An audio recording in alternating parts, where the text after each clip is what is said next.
yes, take the medication and work on this at the same Yeah. time. I could not agree more.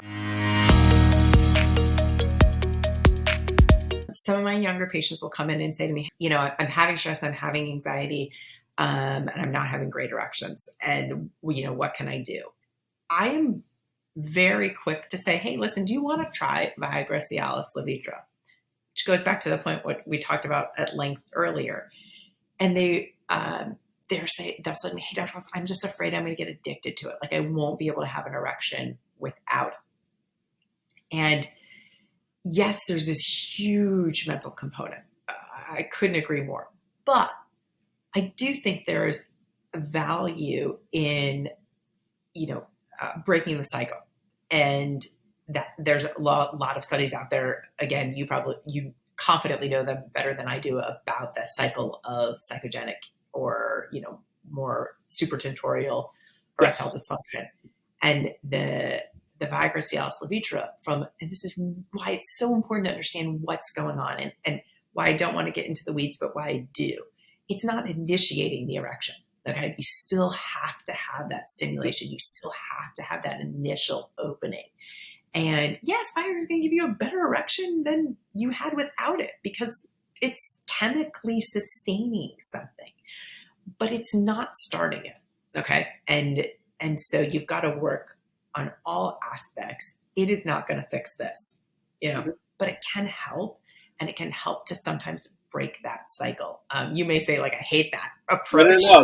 no. I mean, the listeners here know that I am an and both thinker when it comes to this, and the struggle, and I think the subsequent like psychological and relational challenges that develop by not breaking that cycle early on can be much more difficult to reverse. So I recognize that for a lot of guys, just getting out of that anxiety loop and regaining some sense of confidence is what they need to start.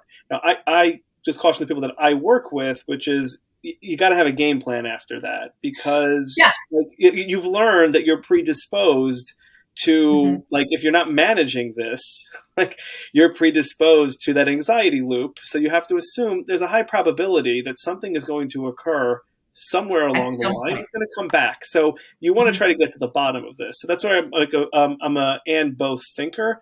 But I think certainly over the years, just seeing the power of breaking these anxiety loops earlier and sooner in the process has certainly, I think, opened myself up more to that. Yes, take the medication and work on this at the same Yeah. time. I could not agree more because you articulated it perfectly, which is why you've been doing this for a long time. That stress is going to come up again. And if you can't figure out how to manage that stress and anxiety, this is going to be recurrent, which is going to make the loop even worse. And so this is helpful. And I totally agree with you in hopefully breaking that initial loop, but the work's got to go into sustaining your, overall decreased parasympathetic response.